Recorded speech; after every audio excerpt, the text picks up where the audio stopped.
नमस्कार मित्रांनो, आपल्या पीजी ज्ञान या युट्यूब चॅनलवर स्वागत आहे।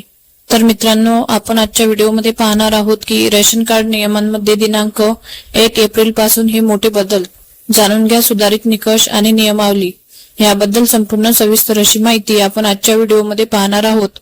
त्यापूर्वी चॅनलवर नवीन असाल तर चॅनलला सबस्क्राइब करा व बेल आयकॉनवर क्लिक करा, म्हणजेच आपल्या पुढील व्हिडिओचे अपडेट तुम्हाला मिळत राहील। बघा, या ठिकाणी रेशन कार्ड नियमांमध्ये दिनांक 1/4/2026 पासून मोठे बदल करण्यात येणार आहेत। यामध्ये काही सुधारित निकष व नियमावली जारी केली जाणार आहे। या सुधारित नियमावलीमुळे बरेच रेशनधारक लाभार्थी यामधून वगळले जाणार आहेत। सदरची सुधारित नियमावली ही दिनांक 1/4/2026 म्हणजेच नवीन महिन्यापासून लागू केली जाणार आहेत। बघा, या ठिकाणी नियमावली 1 ई केवायसी आवश्यक। बघा, या ठिकाणी ई केवायसी का आवश्यक आहे ते यापुढे स्वस्त धान्याचा लाभ घेण्याकरिता ई केवायसी पूर्ण करणे अनिवार्य असणार आहे, अन्यथा रेशन बंद होऊ शकेल। ई केवायसी पूर्ण करण्यासाठी जवळच्या रेशन दुकानामध्ये सुविधा उपलब्ध करून देण्यात आलेली आहे। बघा, या ठिकाणी नियमावली 2 उत्पन्न मर्यादा।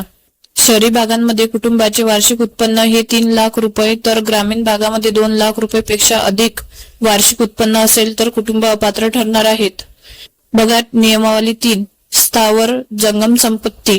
जर कुटुंबाकडे फ्लॅट, प्लॉट अथवा पक्के घर 100 चौरस मीटर पेक्षा अधिक आकार असेल, अशा वेळी सदर कुटुंब अपात्र ठरणार आहेत। बघा, या ठिकाणी नियम 4 आयकर भरणा। जर कुटुंबातील कोणत्याही सदस्याने आयकर भरणा केला असेल, म्हणजेच इन्कम टॅक्स भरत असेल, अशा वेळी सदर कुटुंब हे राशन कार्ड लाभापासून वंचित ठरणार आहेत।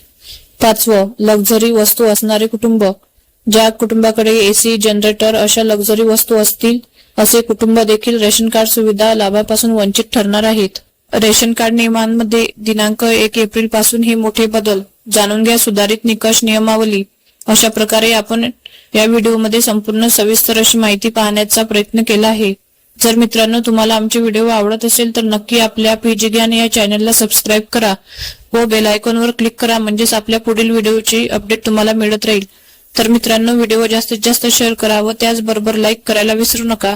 धन्यवाद।